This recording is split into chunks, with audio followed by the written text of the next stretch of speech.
Hello and welcome to this India Today special. After Nitish Kumar's Ghar Wapsi yet again in Bihar, the dark clouds hanging over the Hemant Soren government in Jharkhand, and the recent defeat of the Congress to the BJP in the Hindi heartland states, most political observers are saying that the 2024 general elections are a done deal for Narendra Modi and the BJP. Are the general elections a formality? Does the opposition still have a chance of making a comeback? Who better to answer that than the country's ace political strategist, now a political activist with the Jan Suraj movement that he has set up in Bihar? Joining us now, the one and only Prashant Kishor. Appreciate your joining us, Prashant. Thank you. After the fall, or should I say the re-emergence of Nitish Kumar in a new avatar, this time back in the NDA, the general consensus is that 2024 is a done deal. Do you go along with that, that Nitish Kumar's decision has virtually made 2024 a done deal? Yes and no, because see, Nitish Kumar per se, him being part of the opposition bloc was not that big a deal, first of all, because on his own he was not bringing something that would have turned the table. But perception-wise, yes, there was at least those who believed in the opposition's strength or the new formation called India. They thought him as one of the key allies or key component of this new formation. BJP, by taking him back, to my mind, has gone for a strategy where what one would say, losing a battle to win a war. Because in Bihar per se, BJP is not going to give any advantage to BJP. But in terms of perception countrywide, yes. No, but the fact is, let's be honest, now that the BJP has Nitish Kumar with it, they have Chirag Paswan with it, it appears that the opposition is decimated in Bihar, a state where the BJP won 39 out of 40 seats last time. So the BJP seems to have virtually, will now dominate Bihar. No, actually not. If you look at the hard data, in 2014, BJP fought on its own with the allies like Chirag Paswan, at that time Ramvilas Paswanji, and they won more than 32 seats. In last general elections, BJP won 17, not 39. The alliance, with alliance they won 39. This time around, with Nitish not being what he used to be in 2014 or 2019, BJP and the India alliance anyway was doing pretty well. So I don't think BJP has taken Nitish Kumar back to add seats in Bihar. In fact, if you look at carefully, BJP's own number is going to be less in Bihar after taking Nitish Kumar, because they will be fighting less number of seats. So why did BJP opt for this? They have opted for exactly where you started this interview. That in terms of perception, Nitish was seen as somebody who is bringing together who brought everyone together to build this India alliance. So by taking one of the architects out of it, BJP has given a severe psychological blow to the opposition, not in material terms. In material terms, Nitish leaving is not going to matter much. In fact, it's going to reduce BJP's number. And in assembly elections, BJP is going to pay the price for this. But they have opted for it knowingly because they want to win the war, maybe lose the battle in Bihar. No, in a sense, it seems that the BJP has decided that 2024 up ki bar 400 par. You see, they are psychologically intimidating the opposition. Would you agree that all of this, therefore, it's a part of psychological thing. That's what I'm trying to tell you. It's not a tangible gain for BJP. It's a psychological blow to the opposition. But it's not as much the tangible gain for BJP as much the psychological blow to the opposition. But many will say that the opposition, in any case, Prashant, has not really taken off. This India alliance has not taken off. So that's what I'm trying to tell you, that any which way, it's not that with Nitish with India that they were doing very well. BJP was anyway in the lead position. With this new thing, they have given a psychological blow to the all efforts which was built around India alliance. So why do you think this India alliance has not taken off? Why do you think, is it because each leader of this India alliance is restricted to his or her own state, has no chemistry nationwide, they don't have a narrative beyond anti-Modism? What is it? Why have they not taken off? First and foremost, the whole initiative came too late. They started only last year, June, July. Now, any sensible person, whether it is Nitish or Mamta or Rahul, Stalin, anyone, you might think how the seat adjustment would be, what the narrative would be, but everyone knew that there is an election in 2024. What prevented these leaders to form the same alliance, say, a year back? Just imagine if they would have done the same thing in 2021 or 2022, they would have got 2 years to sort out their differences. They would have got 2 years to decide the seat sharing. They would have got 2 years to reach to people, build a narrative, and would not have given a free run to BJP or NDA to build and play on their strength. So you don't think it has anything to do with the fact that they didn't make Nitish Kumar the convener of the alliance? None of that makes a difference. You just think that they got their act together too late. Too late, because in 6 or 8 or 9 months, in a country as big as India, when you are up against a very organized force, electoral force of BJP, you don't stand much a chance. I always say that anything and everything can be managed but for the time. I give an example. In 2019 results, Lok Sabha results, Didi got a setback in Bengal. So did Congress in Assam. In Bengal, within 2 months of Lok Sabha, we started the counter. TMC started the counter. They looked at what went wrong. They worked on their organization. They built their narrative. And by 2021, in May, TMC gained everything what they lost to BJP. In fact, they gained a bit more than what they thought. Compare that to what Congress did in Assam.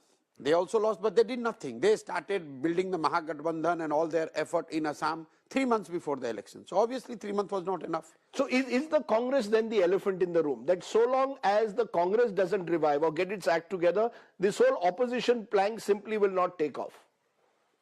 Yes, because they are the one who are fighting on 300 seats. And I always say that unless their strike rate, even forget about India, what happens to India today. Just look at if Congress is fighting 250 odd seats. If they win 30% of those seats, if Congress's strike rate is 30%, then BJP number, the NDA number would be closer to 250, 220 than 320, 330. It's as simple as this. Forget about everything else. Let's Congress deliver one third of the seats which they are fighting. The game will change. But they are not able to. Their strike rate is in low single digit. That's right. But their strike rate against BJP, a lot of people do not pay attention. If Congress has won 50 seats, they have not won against BJP. They have won against Communist in Kerala. They have won against AIADMK in Tamil Nadu. They have won against Akalis in Punjab. They have not won anything against BJP. So the moment their strike rate against BJP goes 25-30%, even if it is 25-30%, you will see the balance coming to this opposition and ruling. Sure, because most of these seats are in North and West. Most of these Congress versus BJP fights have been in North and West India, and in both 2014 and 2019, the BJP demolished them there. So do you see any prospect of the Congress reviving, or do you believe that is, as I called it, the Kamzor Kadi or the elephant in the room? Then unless the Congress revives, nothing's going to change on the ground. I wouldn't say this, I would just put it differently. Unless somebody breaks into the north and the west frontiers of BJP, they are not coming down. And when I say somebody, it means if Akhilesh's party were to break, say BJP in UP and they win 30, 40, 50 seats, it's a big blow to BJP. If Lalu Yadav can defeat, Tejasvi Yadav can defeat BJP in Bihar, that's another 20, 25 seats. If Sharad Pawar and Uddhav Thackeray defeats BJP in Maharashtra, then even without Congress, BJP will be brought to like 200, closer to 200. But the problem is, unless Congress and plus these 3 big regional allies, unless they get their act, because it's not only Congress whose strike rate against BJP is in single digit. Same is the case with SP. Just look at their track record. In 2014, Akhilesh's party SP has won only 5 MP. When they fought in alliance with BSP, still they got only 5. So unless SP number goes up, BJP is bound to get 60-70 seats in UP. Same thing in for example, Bihar. It's not only Congress. The RJD seat in Bihar is 0. So it's not only for BJP. Same goes for Uddhav Thackeray and Sharad Pawar. Unless these 4 or 5 key players in North and West who are taking BJP head on, their strike rate goes to 25-30%. There is no, it's very difficult how you are going to defeat BJP. Now, many believe that part of the problem also is Rahul Gandhi himself. He's gone on a Bharat Nyaya Yatra. Earlier Bharat Jodo Yatra, now a Bharat Nyaya Yatra. And many say that unless Rahul Gandhi in a way says, I am not the prime ministerial candidate, the BJP will make it again Modi versus Rahul in some way, and that will put the opposition into a trap. Do you agree with that it is necessary for the Congress to say that Rahul Gandhi isn't our prime ministerial candidate and throw up someone else, possibly a Mallikarjun Kharge? I think it's not necessary. What is necessary is that Rahul Gandhi allows somebody else to run the Congress if he is not running the Congress. Because look at... But he is running the Congress. He's running the Congress, but he's not saying that he's running the Congress. That is the problem. Look at whoever is advising them. This could be the worst time for you to leave headquarters and go for a yatra. Yatra was to be done maybe 6 months, a year before, 2 years before. Now is the time when you should be meeting with your strategic allies. You need to raise resources. You need to finalize your candidates. You need to firefight on daily basis. When you are needed at headquarters, you are in field. When you were needed to be in field, then you were sitting in Delhi. I don't know who advises them. Just imagine you are losing a key ally in Bihar.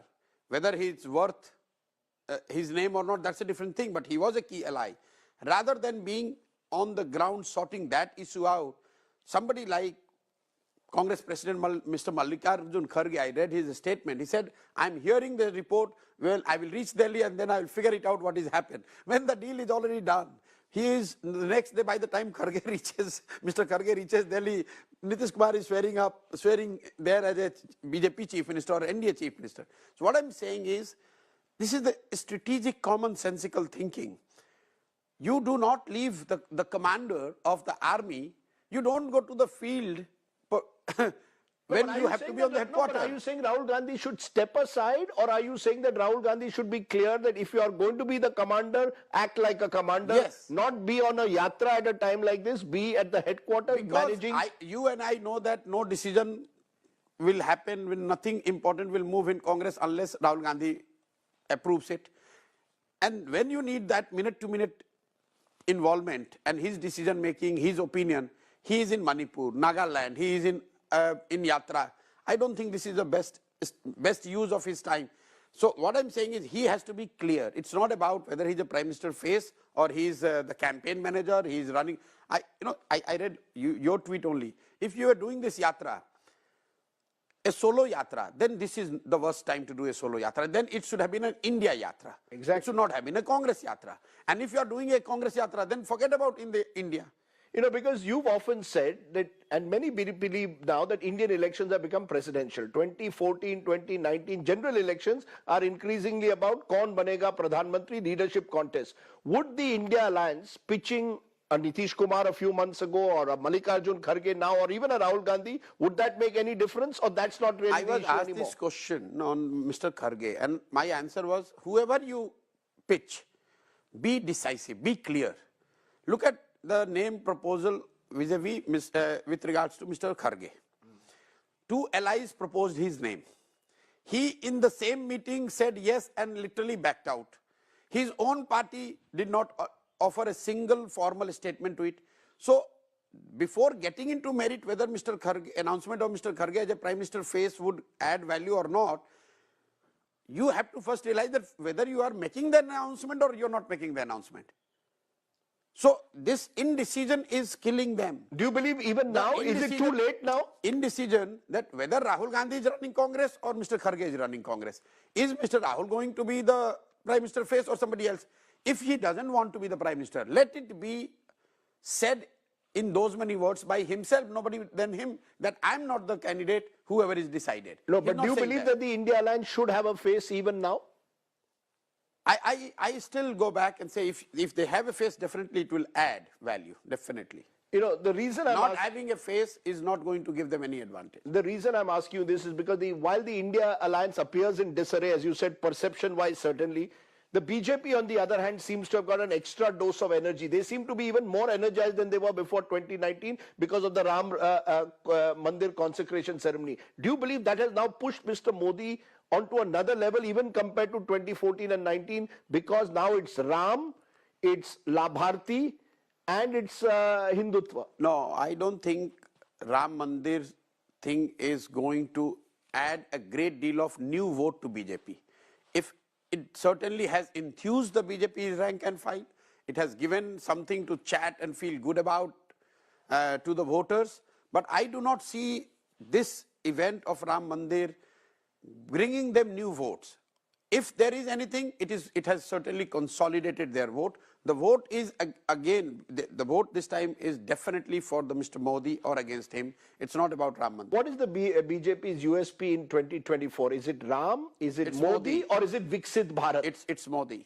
And Ram, Viksit Bharat, Labharti, Hindutva, everything is now subservient to this brand Modi. What is brand Modi? What is this secret sauce? Because you worked with him. What is the secret sauce of this brand Modi? How is brand Modi in 2024 different to the brand Modi that you worked with in 2014?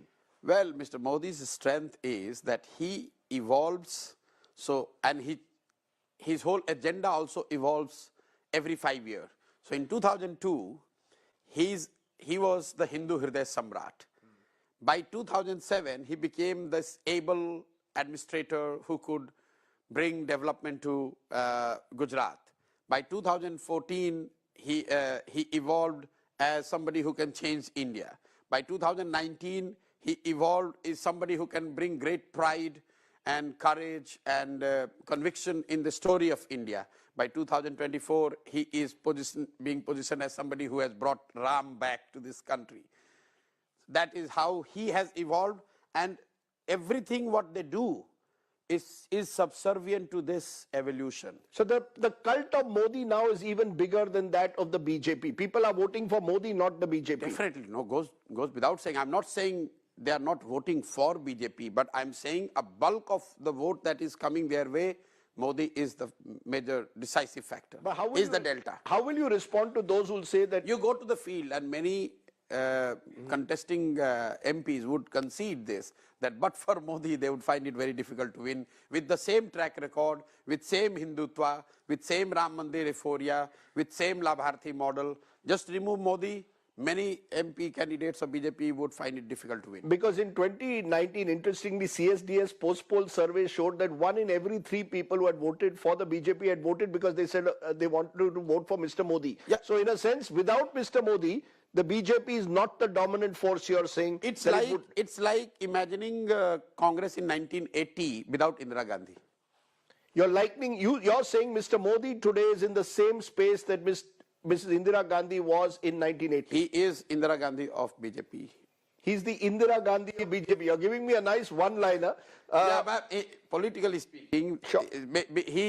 his ability to catch vote is not necessarily dependent on ideology or organization or the candidate. People are straight voting the way they voted for Indira Gandhi. People are straight voting for Mr. Modi. No, but since you use the Indira Gandhi analogy, let me take that forward. Many will say that Mr. Modi has redrawn the way elections are fought.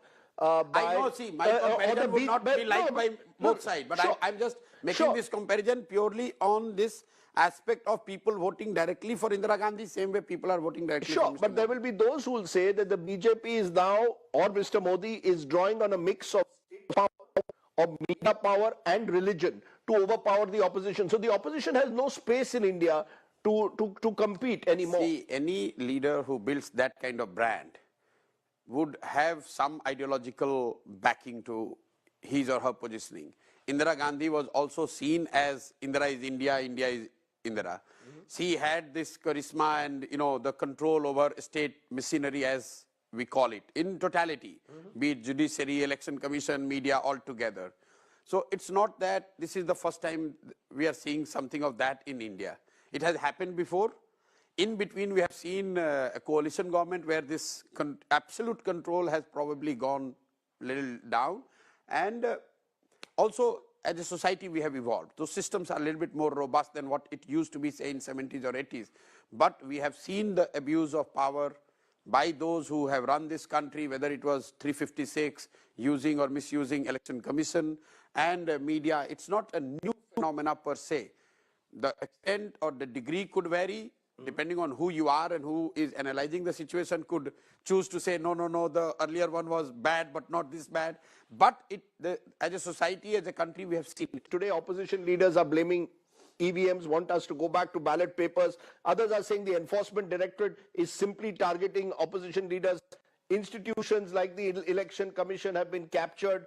A defeatist mentality or a sense of victimhood has gripped the opposition, that everybody, sab hamare khilaf ho gaye hain. The system is against us today. I doubt. You don't agree with that? No, I don't agree. If that is the case, I heard Rahul Gandhi saying that free media, give media, make media free, ED, CBI free, election commission free, and I will win. Yes. Somebody need to just ask a commonsensical question, that in 2014 you were in the power.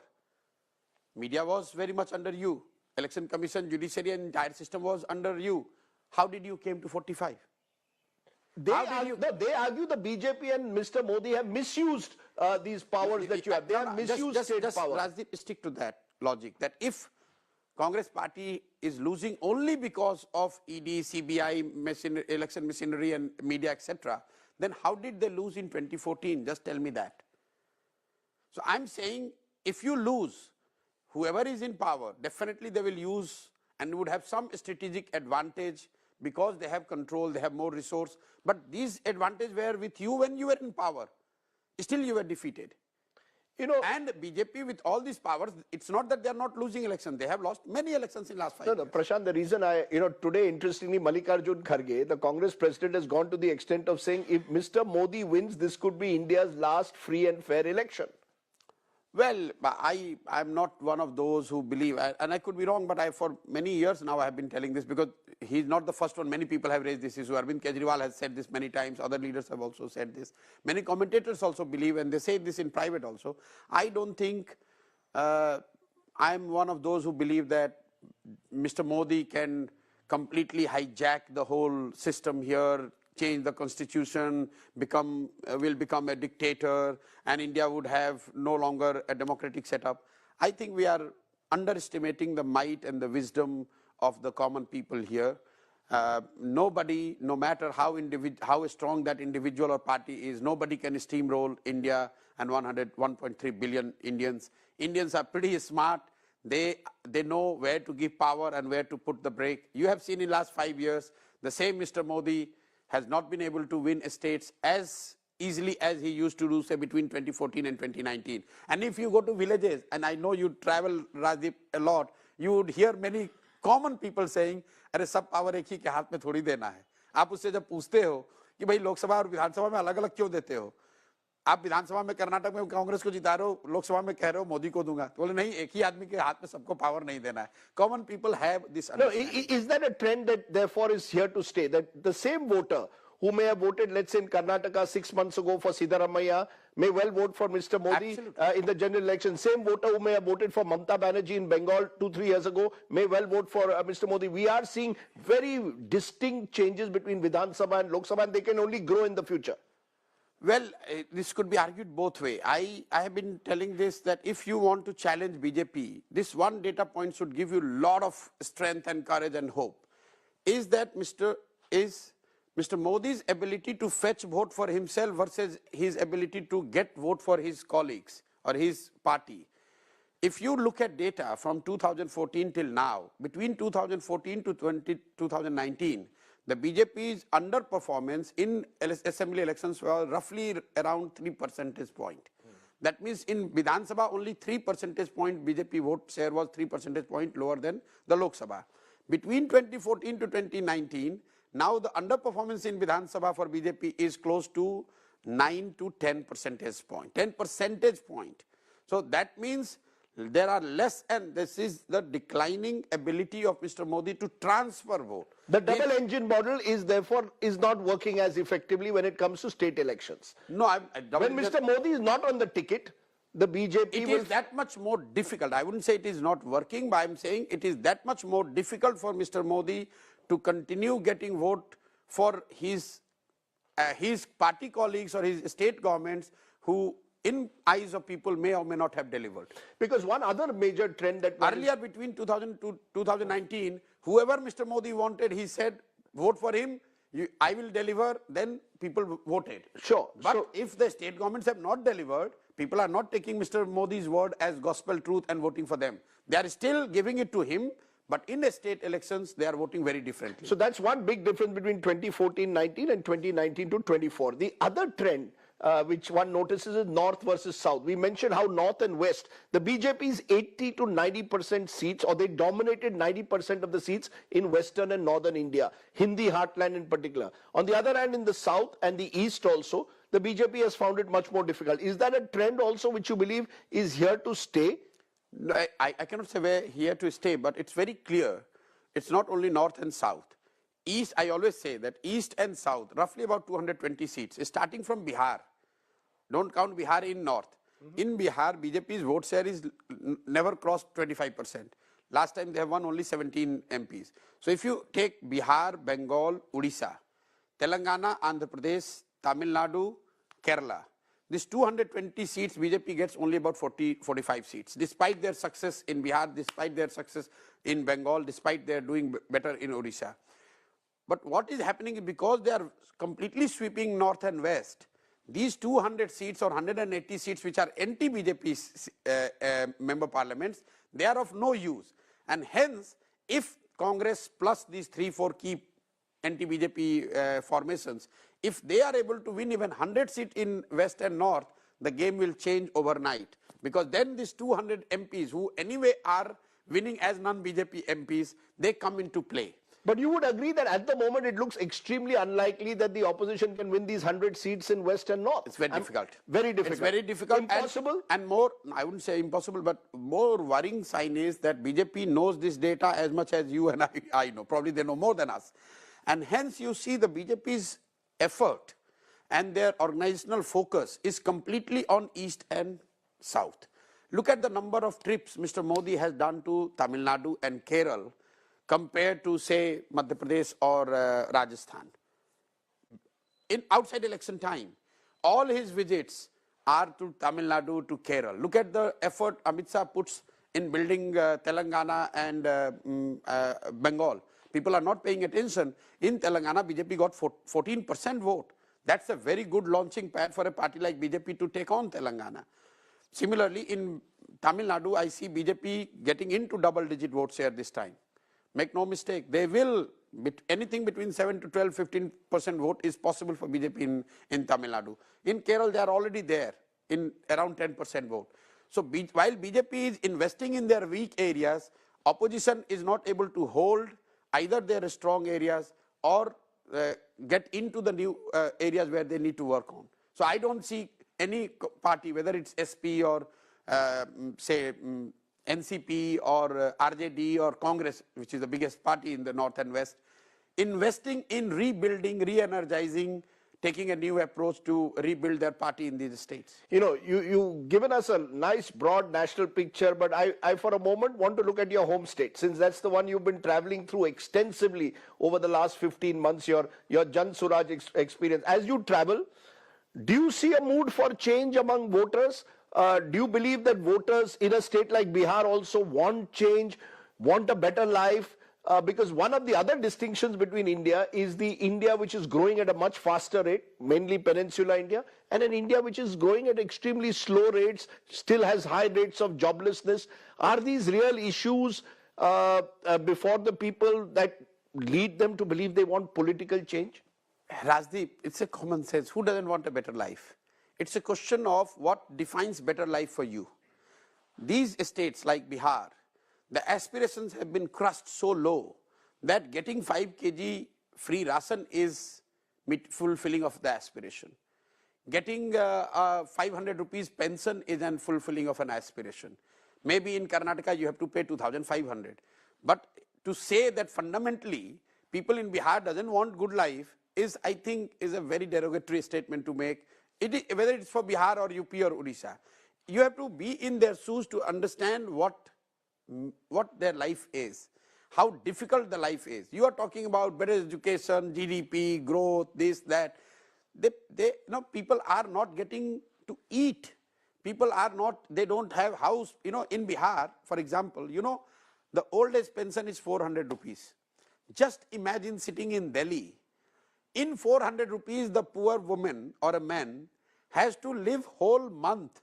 His eating, his household, everything is covered in that 400 rupees. No, which is precisely what I want to know. If it remains an area of darkness, why is it in the last 30 years it's been dominated only by two figures, either by Lalu Prasad, Nitish Kumar? In a way, Nitish Kumar has shown up the entire system. He can go with RJD one day, BJP one day, but Nitish Bihar ki ek tarah se majburi hai. Yeah, no. It's because the two mainstream large parties who should have taken the responsibility of helping the states like Bihar, namely the Congress and BJP, both in the interest of getting more MPs in Delhi, they have sacrificed the interest of people of Bihar. It's like what we call the resource crush in Africa. The more mines, more minerals you have, more is the loot. Similarly, what has happened to UP and Bihar? These states have been seen by national parties or national formations as the states from where you get the maximum MP. So their predominant focus is how to get the maximum MPs from Bihar or UP. So what happened when Congress was in power? As sensible economist, as executive like Prime Minister, he could not think out of box to do something for Bihar, because all they were interested in that with the help of Lalu Yadav, get some 20-25 MPs to run the government in Delhi. In return, if Lalu wanted to run the government, he wanted to run the way he wanted to run in Bihar, they overlooked, they closed the eyes. The same thing, unfortunately, BJP is doing vis-a-vis Nitish Kumar. They are quite aware that Nitish Kumar is doing nothing. They are quite aware that Bihar is the most poorest and the deprived state even today after 15 years of coalition government of BJP and Nitish Kumar. Make no mistake, out of 18 years of Nitish Kumar as a CM, 15 years he has been CM with BJP.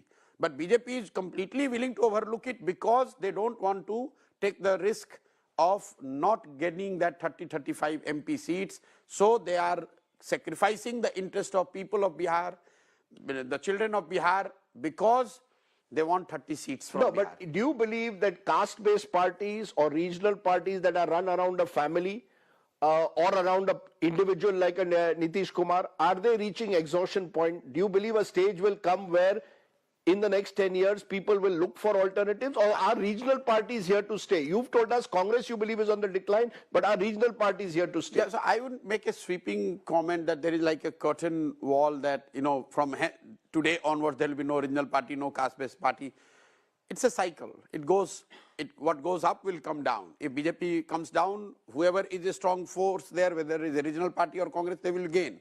If KCR is a regional party, he declined, Congress was there, they benefited.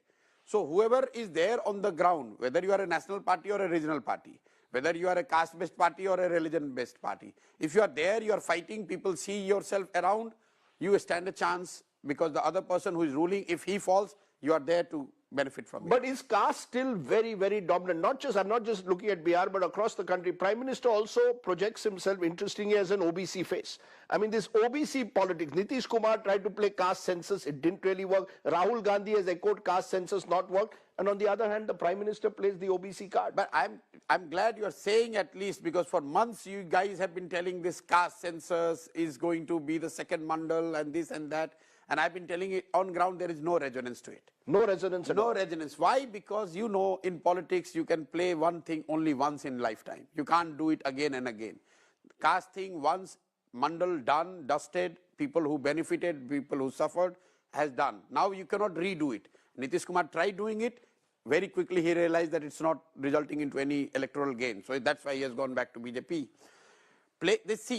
Caste is an important factor, no doubt about it. If you do politics in India, you must understand this reality that caste is one of the major factors. But caste is not the only factor. Make no mistake, caste is not the only factor. Look at the states where we talk about the caste politics most, which is UP, Bihar. Today in UP and Bihar, BJP is getting the maximum vote, both states. In these states, you go and talk to anyone, they say, no, we are not voting for BJP, we are voting for Mr. Modi. How many people of Mr. Modi's caste live in UP and Bihar? So if we are saying that everyone in Bihar and UP are voting only basis caste, then who is voting for Mr. Modi in UP and Bihar? They are definitely not voting on the basis of caste. So there is caste angle, there is Vichardhara / Hindu factor, Hindu-Muslim factor, the religion aspect. The third is this Labharti governance, whatever you call.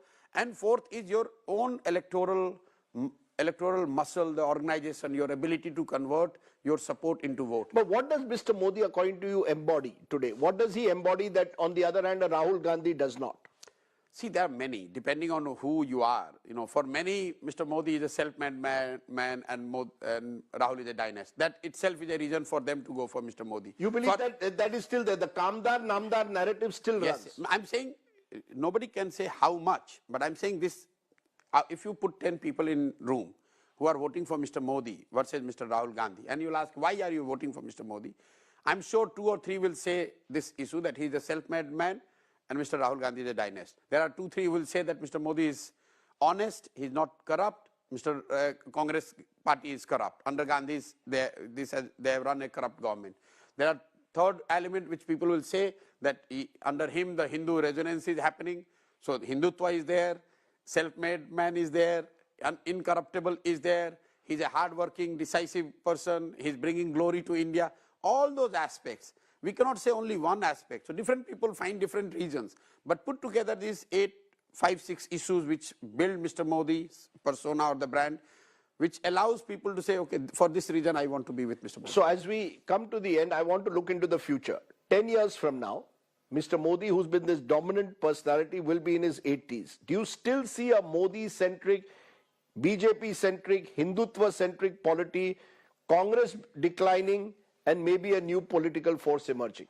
I don't know about 10 years, but it would be very difficult for BJP to continue dominating beyond, 5 years or so, because that would mean like going beyond 15 years of a ruling country. But what I see is BJP as a party, as a political formation, is going to be one of the dominant force around which the politics will revolve in 20, 30 years at least, like it was in case of Congress. Again, I must clarify, this doesn't mean that a lot of people think that they start saying that I'm saying that BJP cannot be defeated. Even if BJP is defeated, BJP will be the central political force around which the polity will move for another 20, 30 years at least.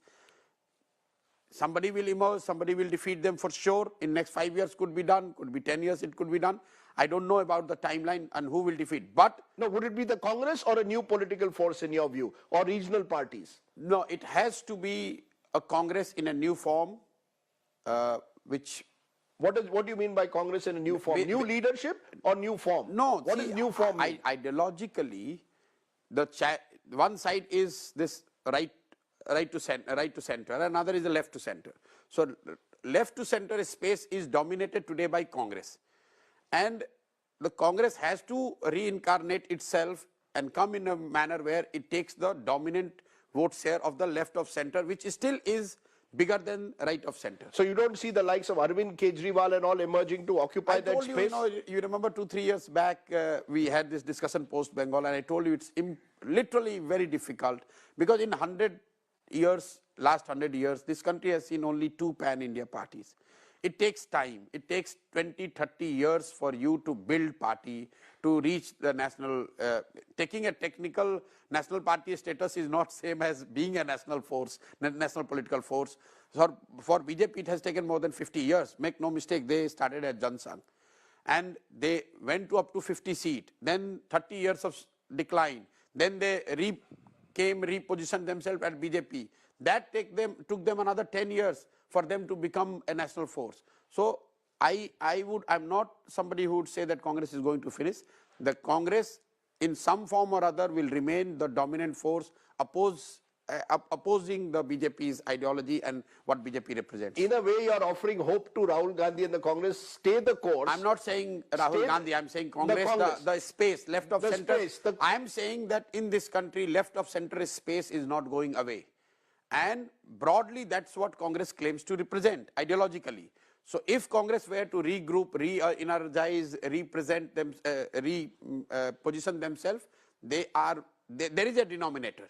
There is a denominator to take. Final question, where do you see yourself? Do you see yourself now, what has happened in Bihar, opening up the possibility of a third force by 2025 Vidhan Sabha, where this duopoly of Lalu and Nitish may finally be over? Do you really see the emergence possibly for someone like you who can challenge this? Or do you believe it's very difficult to scale up or go on from a political strategist to building a party?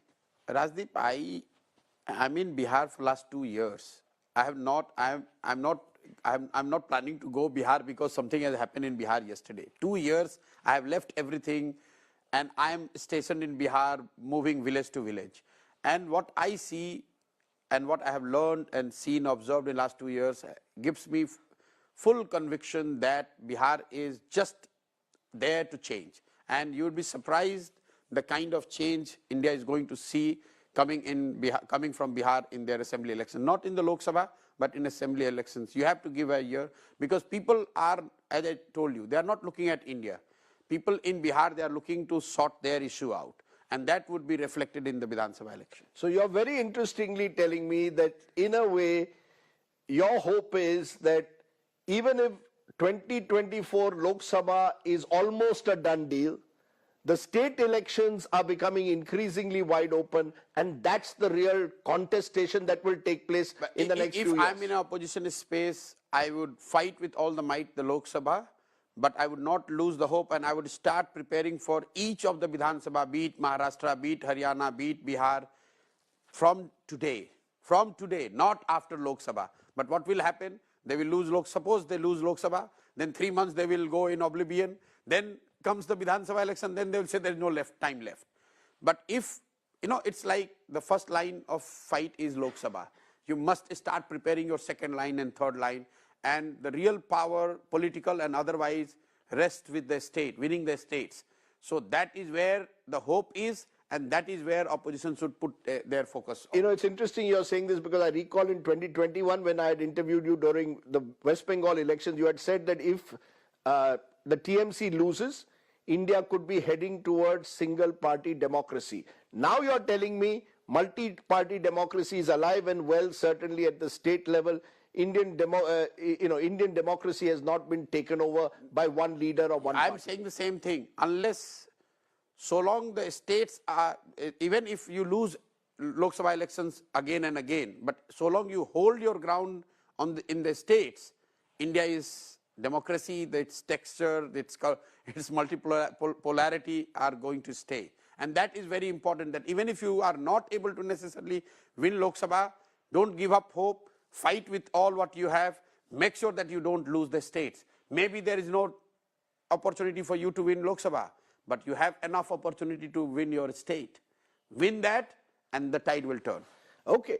Prashant Kishor, for having given us a sense of what you believe is the big national picture as well as the state picture in this huge election year of 2024. Thank you very much for speaking your mind. Thank you for having me. Thank you.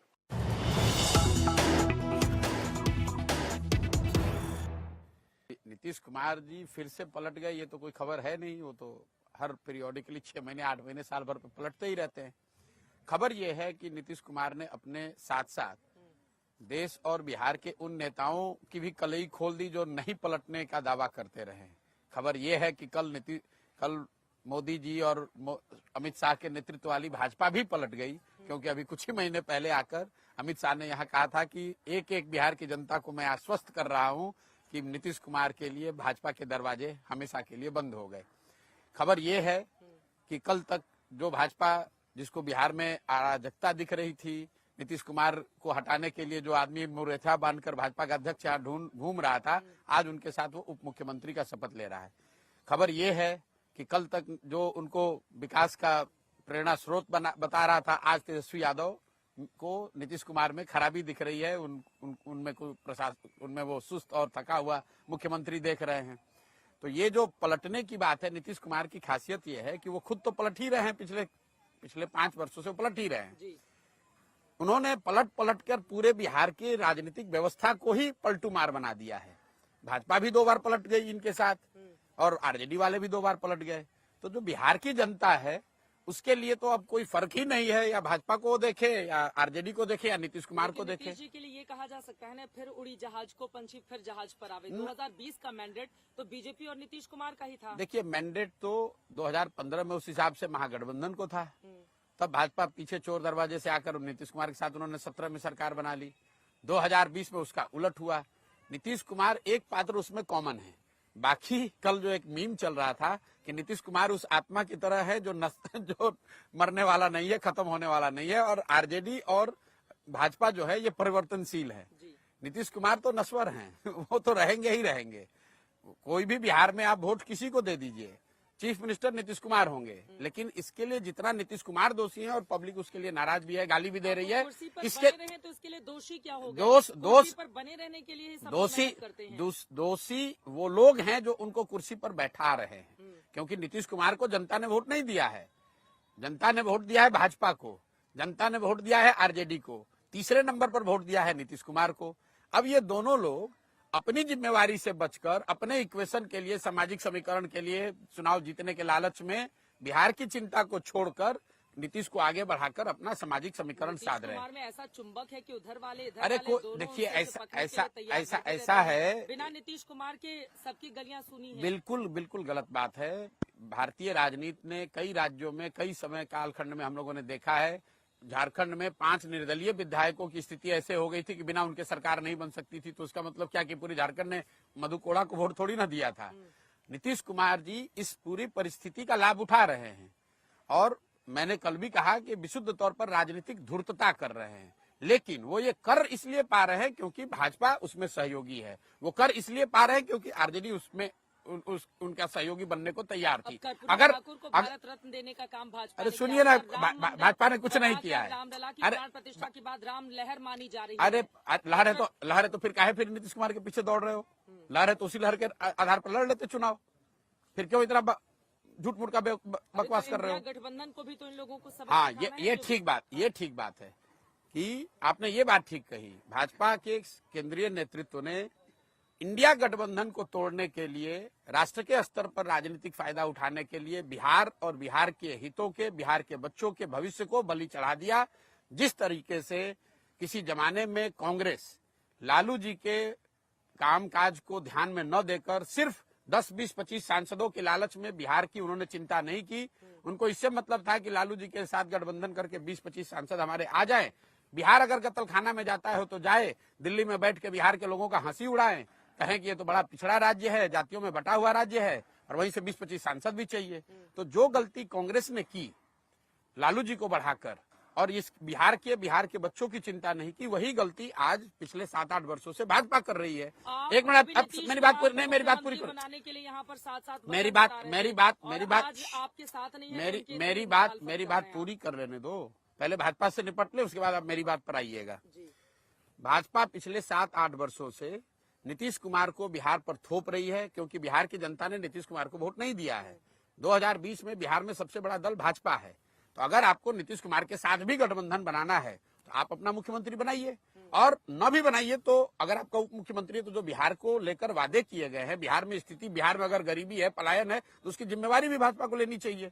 मुख्यमंत्री आप बनाइएगा और बिहार में जो बदहाली है उसका जिम्मा आप ठोकिएगा लालू जी के नाम पे। जंगल राज था, इस वजह से तंग होकर अभी अच्छे हो गए हैं, अभी अच्छे हो गए हैं। अभी आगे लॉ एंड ऑर्डर पे, अरे आगे क्या, अभी पिछले 5 वर्ष से तो इन्हीं के साथ सरकार में थे। नीतीश बाबू 18 साल रहे हैं मुख्यमंत्री, उस 18 साल में 15 साल वो भाजपा के साथ रहे हैं। ये भाजपा वाले कहाँ किसको बेवकूफ बना रहे हैं? और मैं आपको, अरे सुनिए समीकरण की बात, मैं आपको एक चीज लिख के दे रहा हूँ, कैमरे पे बता रहा हूँ आपके दर्शकों को।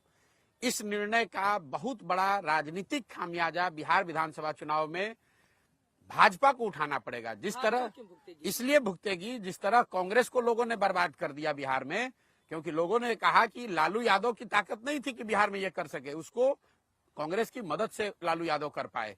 उसी तरह बिहार की जनता आज ये देख रही है कि नीतीश अपने दम पर बिहार नहीं जीत सकते, मुख्यमंत्री नहीं बन सकते हैं।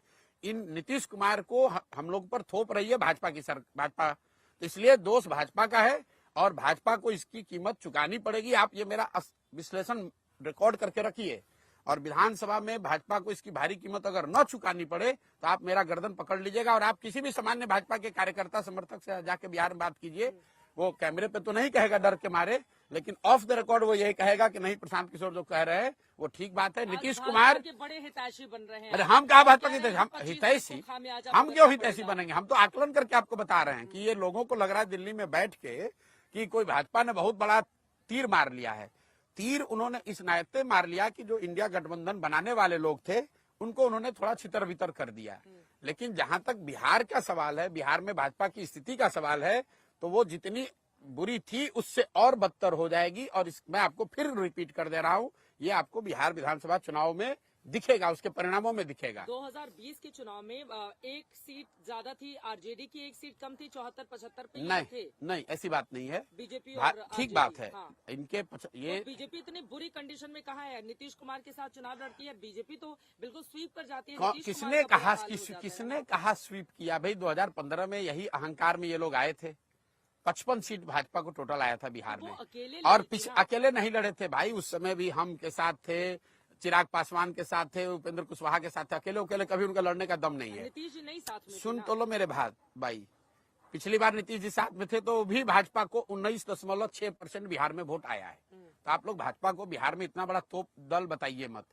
बिहार में भाजपा को पिछले विधानसभा चुनाव में जब वो नीतीश के साथ चुनाव लड़े तो उनको, आपके दर्शकों को, इंडिया भर के दर्शकों को बता रहा हूं, 19.6% वोट बिहार में भाजपा को आया था।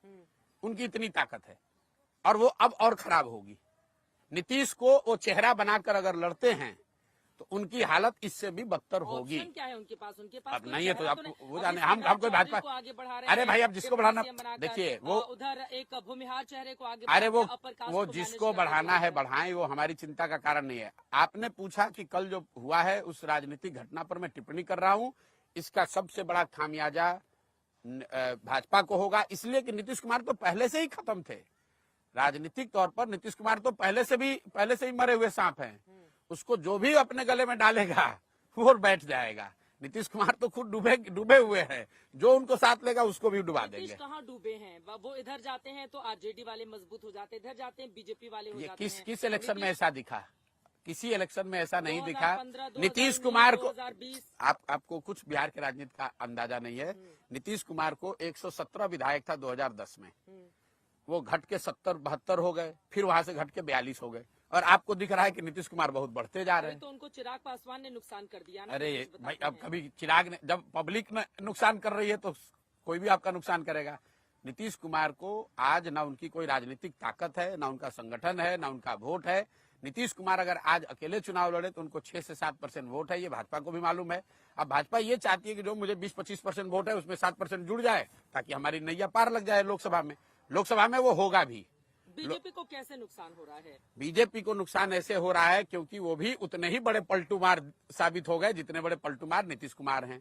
बीजेपी को नुकसान ऐसे हो रहा है क्योंकि बिहार में जो कुशासन है, जो कुप्रबंधन है, बेरोजगारी है, लाचारी है, पलायन है, उसमें जितना नीतीश कुमार दोषी है, उस सहयोगी के तौर पर भाजपा भी उसमें दोषी है। और भाजपा ज्यादा दोषी इसलिए है कि नीतीश कुमार ये कर पा रहे हैं क्योंकि भाजपा उनकी मदद कर रही है, उनको कुर्सी पर बैठाए हुए है।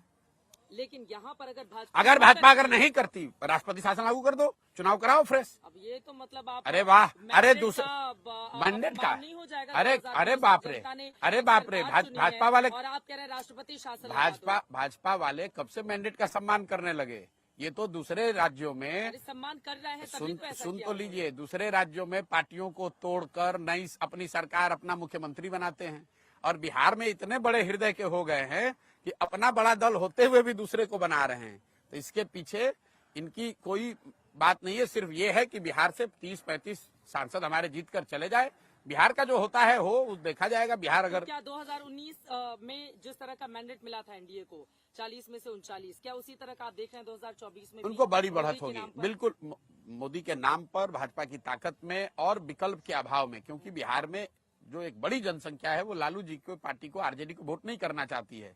जो 20 साल उनका जंगल राज रहा, कुप्रबंधन रहा, लोग किसी भी हालत में उनको वोट नहीं करना चाहते हैं। 40 पे क्लीन स्वीप की बात कर रही है। हाँ, होगा, हो जाएगा, हो, ज्यादा सीट उनको मिलेगी। भी चला जाएगा। मैं वो 1 और 2 की बात में नंबर इस तरह की टिप्पणी नहीं करता हूं मैं, लेकिन भाजपा को यहाँ बड़ी बढ़त, नीतीश होते तो, नीतीश है तो भी, और नीतीश नहीं थे तब भी था। नीतीश के नहीं होने पर तब भी भाजपा को तब भी यही तो मैं आपको बता रहा हूं कि अगर नीतीश साथ में नहीं होते तो भी एनडीए गठबंधन को बिहार में बड़ी बढ़त थी। इसके बावजूद अगर उन्होंने नीतीश कुमार को लिया है तो ये सिर्फ इसलिए लिया है कि जो देश के स्तर पर एक समीकरण, एक संगठन, एक व्यवस्था इंडिया की बन रही थी या बनती दिख रही थी, उसको तहस नहस कर दो, राजनीतिक तौर पर लड़ाई शुरू होने से पहले उनको बर्बाद कर दो, उसी नजरिए से। और इस करने में अगर बिहार का कुछ नुकसान हो जाए, बिहार में मतलब इट इज अंग्रेजी में जिसको कहते हैं losing the battle to win the war. एक छोटी लड़ाई अगर बिहार में हार भी जाए, एक कदम पीछे भी उठाना पड़े, नीतीश को स्वीकार भी करना पड़े, लेकिन अगर देश में इसका फायदा हो रहा है तो इसलिए वो भाजपा वाले कर रहे हैं। तो हो ही गया ना। देश में फायदा हुआ लेकिन बिहार के बच्चों का तो नुकसान हुआ। तो बिहार में जब आकर मोदी जी कहेंगे कि हम बिहार के बच्चों की चिंता करते हैं, तो बिहार का बच्चा इस बार वो सुनने वाला नहीं है विधानसभा चुनाव में। मतलब आप विधानसभा की भविष्यवाणी कर रहे हैं, लोकसभा में कोई दिक्कत नहीं है? नहीं, लोकसभा में तो चूंकि आपने ये व्यवस्था बना दी है और चुनाव अभी 2 महीने के बाद है, तो लोगों के पास कोई विकल्प नहीं, मजबूरी में फिर से एक बार आपको वोट दे देंगे। लेकिन नीतीश कुमार के बारे में आप बार बार कह रहे हैं वो फिर से पलट जाएंगे, उनका राजनीतिक करियर खत्म हो रहा है, इस तरह की बातें। नीतीश कुमार कई बार पलटे, राजनीतिक करियर तो खत्म हुआ नहीं उनका। किसने कहा कि नहीं खत्म हुआ है? नीतीश कुमार का हम लोग भी तो राजनीति देखते समझते हैं। यहाँ पे ये वो नीतीश कुमार हैं जो 2010 में, ये जितने भाजपा के समर्थक हैं, ये 2010 में इन्होंने नरेंद्र मोदी को बिहार में घुसने से मना किया था। ये वो नीतीश कुमार हैं जो नरेंद्र मोदी के प्रधानमंत्री चेहरा बनने पर वो गठबंधन तोड़कर अलग हो गए थे। इनकी उतनी राजनीतिक ताकत उस समय थी और उसके बावजूद ये बिहार जीत कर आए थे। आज वो नीतीश कुमार हैं कि अगर इनको जरूरत पड़े तो मोदी जी तो बहुत बड़े हैं, जो स्टेट के लीडरशिप हैं भाजपा के, उसको भी ये साष्टांग दंडवत करते हैं, इसलिए कि कुर्सी का मोह है, कुर्सी छूट नहीं रहा है। कुर्सी पर बने रहने के लिए भाजपा का हो, आरजेडी का हो, किसी को पैर पर गिरना पड़े, किसी से समझौता करना पड़े, कुर्सी बची रहनी चाहिए। तो नीतीश कुमार की राजनीतिक ताकत, मैं तो ये देख रहा हूं कि उनकी छवि, उनकी लेगेसी, उनकी ताकत, उनका ग्राउंड पे सपोर्ट, हर चीज हाथ से निकल गया है।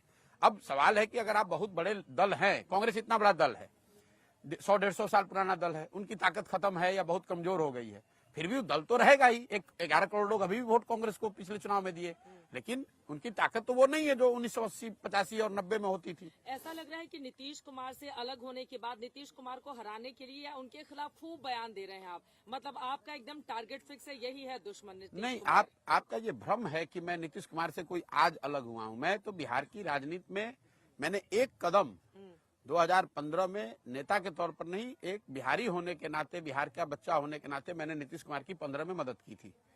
चुनाव जिताने में कंधा लगाया था, बिहार में 7 निश्चय का एक कार्यक्रम बनवाया था, बिहार विकास मिशन की स्थापना कराई थी।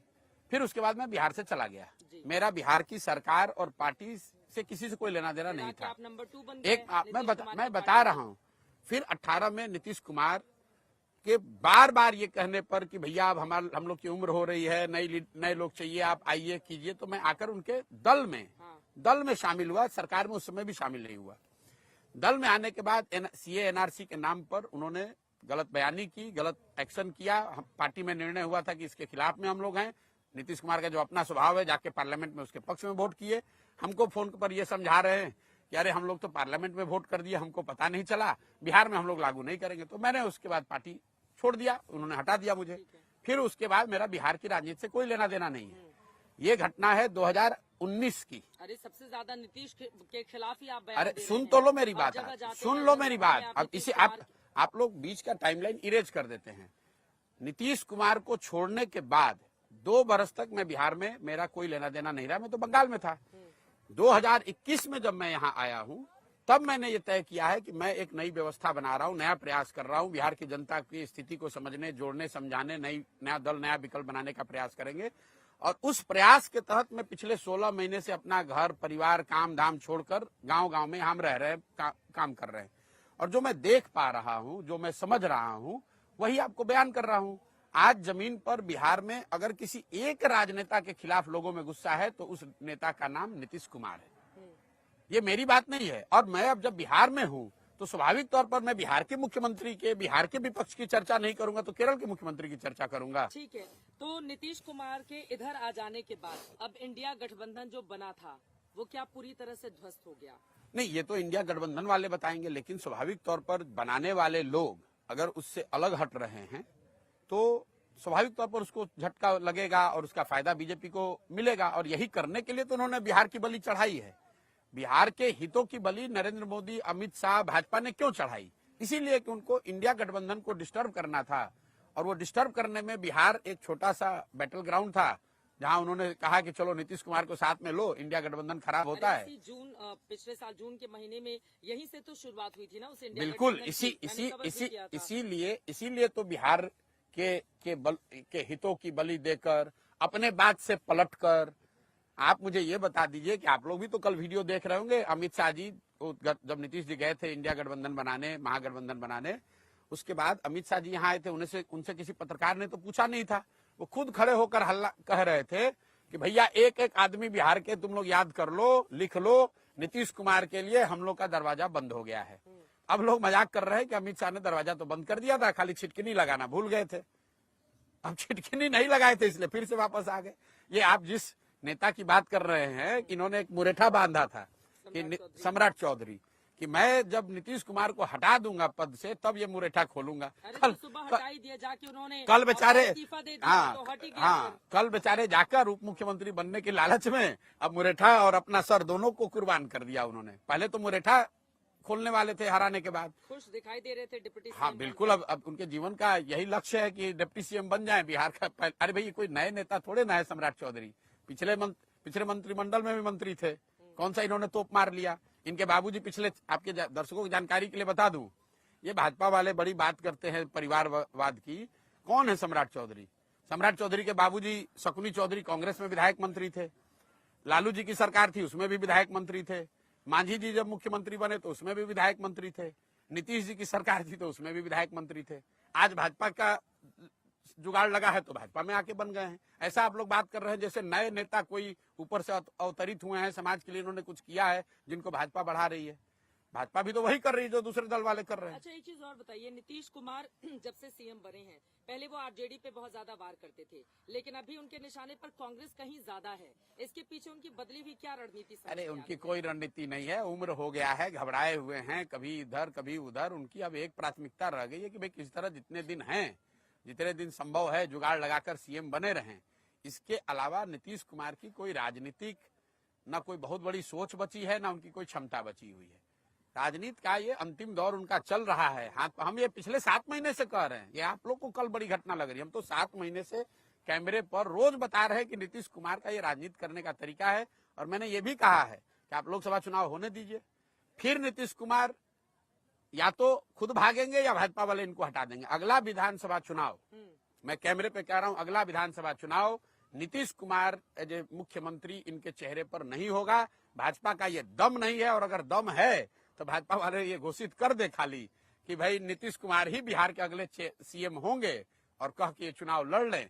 आपको दिख जाएगा उनकी औकात कितनी है, कितनी बड़ी उनकी ताकत है। आप कह रहे हैं कि 25 में नीतीश कुमार के बगैर बीजेपी जाएगी, और अगर जाती है तो फिर बहुत बड़ा नुकसान एनडीए गठबंधन को होगा बिहार में। उल्टा आपने सुन लिया, मैंने कहा कि नीतीश कुमार के साथ वो जाएंगे ही नहीं जाएंगे, क्योंकि उतनी समझ उनको है कि नीतीश कुमार के साथ अगर गए, वो तो नेचुरल अलायंस बताते हैं। अरे चलिए, नड्डा जी को कितनी बिहार के पॉलिटिक्स की समझ है, वो छोड़िए ना आप बात।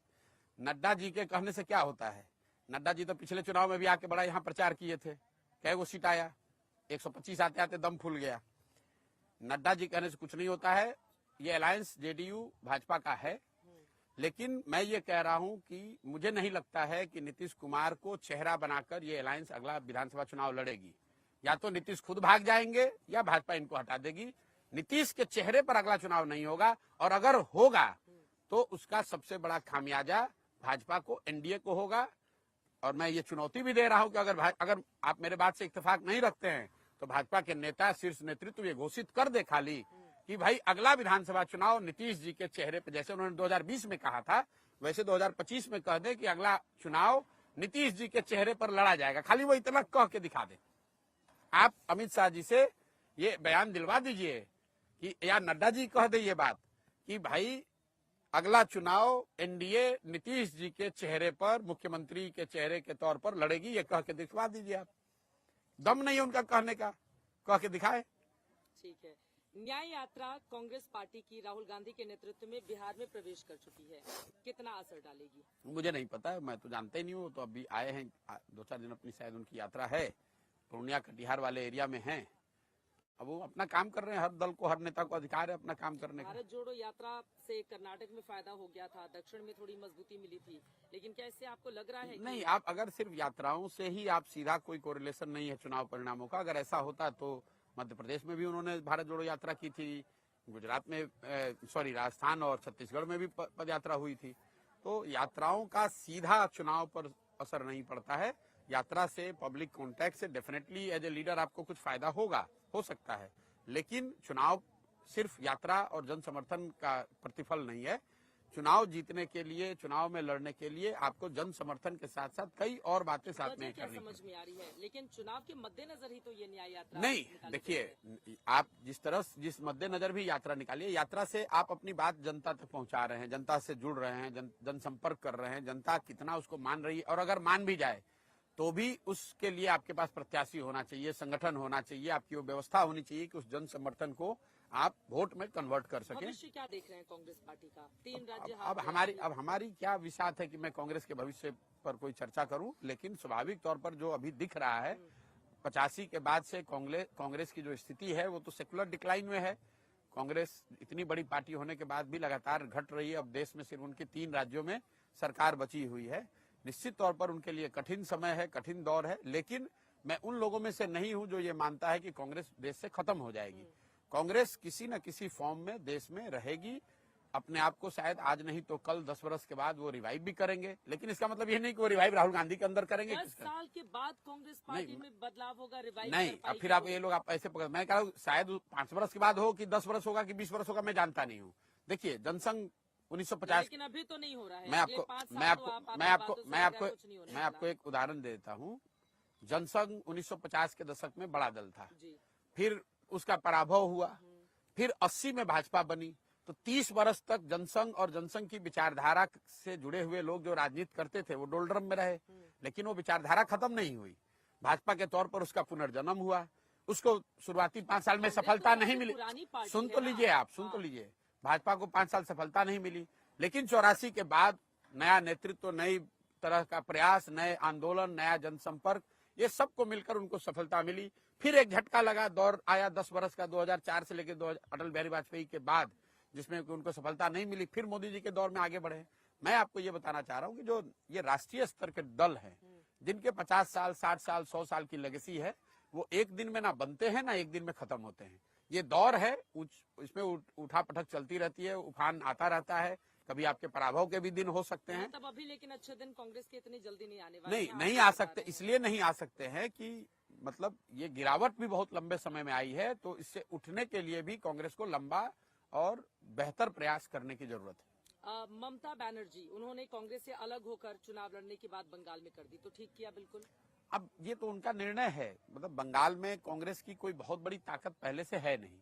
उनके 2 सांसद जीते हुए हैं, तो नेचुरली जो हम लोग मीडिया वगैरह में पढ़ते हैं कि अगर ये तय है कि जो जीता हुआ है वो लड़ना चाहिए, तो जो हम लोग सुने कि शायद तृणमूल की ओर से 2 या 3 सीट का ऑफर दिया गया है और कांग्रेस की अपेक्षा शायद 5 या 6 या 10 सीट की रही होगी, वो सामंजस्य नहीं बना। तो ममता बनर्जी ने शायद ऐसा कहा है कि वो अकेले लड़ेंगी, लेकिन हमको कोई उसकी फर्स्ट हैंड जानकारी नहीं है, मीडिया के माध्यम से ही सुनते हैं। आपने ममता बनर्जी के लिए चुनावी रणनीति किया था भाई, वैसे तो मोदी जी के लिए भी किया था। तो क्या मोदी जी हमसे पूछ के सलाह लेकर काम कर रहे हैं? वो तो अब अपना ही काम कर रहे हैं। जिस दौर में उनके साथ काम किया था तब कुछ सलाह जो मांगा होगा। ठीक किया या गलत किया? नहीं, मैं बात कर रहा हूँ, ये निर्णय उनका है। मुझे वहाँ की स्थिति का, उनके राजनीतिक वार्तालाप का, कांग्रेस से संबंधों का कोई सीधा ज्ञान है नहीं। मैं उन लोगों में से नहीं हूँ कि हर विषय पे कमेंट करे। मैं बिहार में हूँ, बिहार के बारे में हर विषय पे मैं कमेंट कर सकता हूँ। मैं जब तमिलनाडु में हुई नहीं, केरल में हुई नहीं, तो क्यों उस पर कमेंट करूँ? ठीक है, एक छोटा सा राज्य का और जवाब ले लेती हूँ, उसके बाद फिर से बिहार में आ जाऊंगी। यूपी में 11 सीटें कांग्रेस को दे दी हैं अखिलेश यादव ने, लेकिन कांग्रेस इससे खुश नहीं है, जो स्थानीय लीडरशिप है वहाँ। मैं फिर वही बात कहूंगा जो मैंने बंगाल के संदर्भ में कहा। यूपी में ये मामला सपा और कांग्रेस के बीच का है। मतलब प्रशांत किशोर की ऐसी क्या क्षमता है कि हम यहाँ से बता दें कि 11 ठीक है, कम है, ज्यादा है? ये तो आपस में सामंजस्य बनाने की बात है। वहाँ बड़ी पार्टी सपा है, वो तो क्लियर है, और सपा और कांग्रेस के बीच में जितने भी सीटों पे सामंजस्य बन जाए वो मिलकर लड़ना चाहते हैं। दो सवाल। सबसे बड़ा मुद्दा 2024 की राजनीति में जो 2 महीने बाद चुनाव होने जा रहे हैं, आप क्या देख रहे हैं? देखिए, जो एनडीए भाजपा है वो तो मोदी जी के नाम, मोदी जी के चेहरे, उनके काम, उनके अच्छा खराब जो उन्होंने किया नहीं किया उस पर ही चुनाव वो लड़ेंगे। मैं ऐसा नहीं समझता हूं कि चुनाव राम मंदिर पर होगा। राम मंदिर भी it's all part, it's subservient to the brand Modi. चुनाव तो ब्रांड मोदी पर ही होगा। आप मोदी जी को चाहते हैं, मोदी जी को नहीं चाहते, और भाजपा ये चाहती भी है, भाजपा कह भी रही है।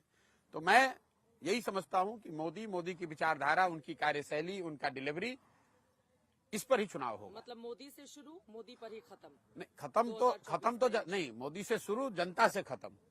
अब जनता जिसको वोट दे देगी उससे खत्म होगा, लेकिन शुरुआत तो मोदी जी के नाम, उनकी कार्यशैली, उनके सिद्धांत, उनकी विचारधारा, उनका संगठन, सब कुछ मोदी सेंट्रिक ही है एक साइड से।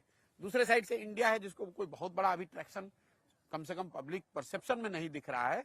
ग्राउंड पर अगर स्थिति अलग हो तो चुनाव में दिखेगा, लेकिन दिख यही रहा है कि एक और मोदी, और एवरीथिंग दैट मेक्स मोदी, उनकी विचारधारा, उनकी कार्यशैली, राम मंदिर, G20, विश्व गुरु, वादे, डिलीवरी, सब कुछ उसी में समाहित है। समाहित है, ठीक है।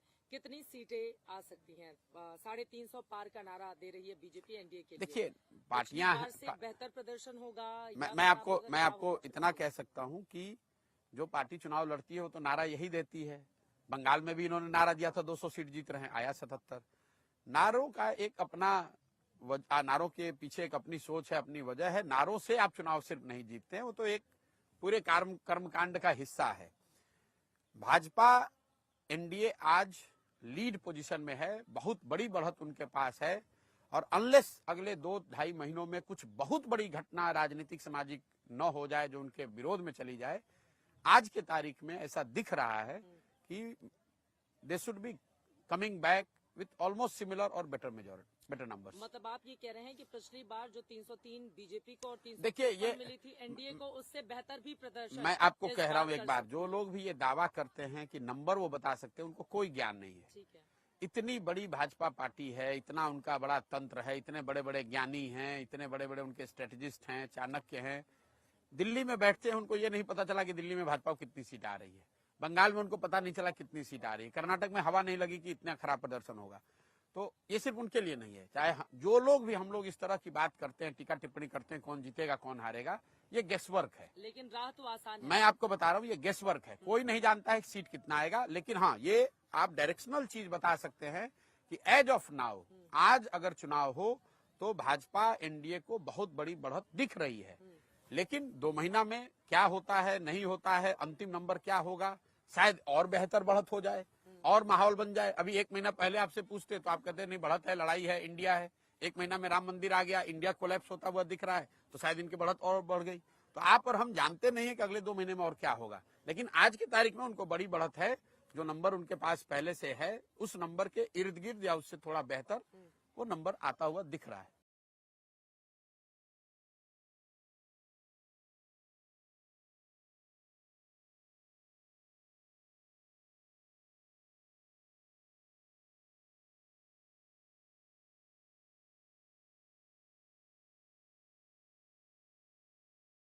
Hello and welcome to this India Today special. After Nitish Kumar's Ghar Vapsi